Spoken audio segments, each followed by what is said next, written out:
suskun rüzgar bile lafın ölçüsünü tartar. Her doğru söz bir bedel, her yanlış ses büyür artar. Çok konuşan az yol alır, der çay başında bilge.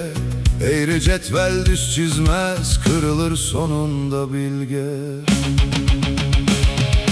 Memleket halleri taş olur iner dillere. Doğruyu söyleyenler düşer hep zorlu illere. Adalet terazisi şaşar da bir kefede. Güç konuşur, hak susar, yanar içimiz gecede.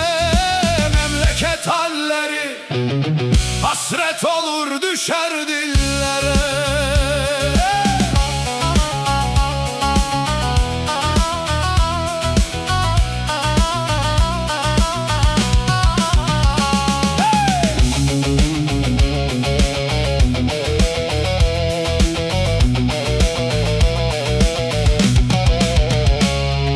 Köprüleri hırs yakar, sabır kül olur elde. Bir makam uğruna dostluk düşer ince bir telde. Eken biçer derler ya rüzgarı unutanlara. Bugün gülen yarın ağlar, aynı hatıra bana. Memleket halleri taş olur iner dillere.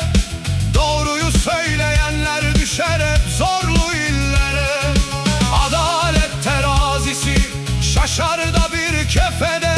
Güç konuşur, hak susar, yanar içimiz gecede. Memleket halleri hasret olur, düşer dillere.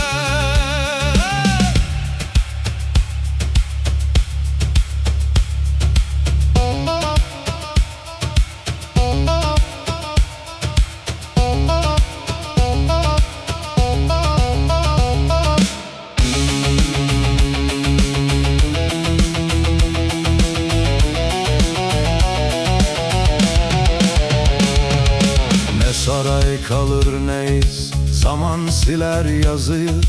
Bir vicdanın yükü ağır, taşır koskoca kazıyı. Yunus'un bir nefesi, Sokrates'in sorusu. Kendini bilmeyene dünya olur yorgusu. Memleket halleri taş olur iner dillere. Doğruyu söyleyenler düşer hep zorlu illere. Adalet terazisi şaşar da bir kefede. Güç konuşur, hak susar, yanar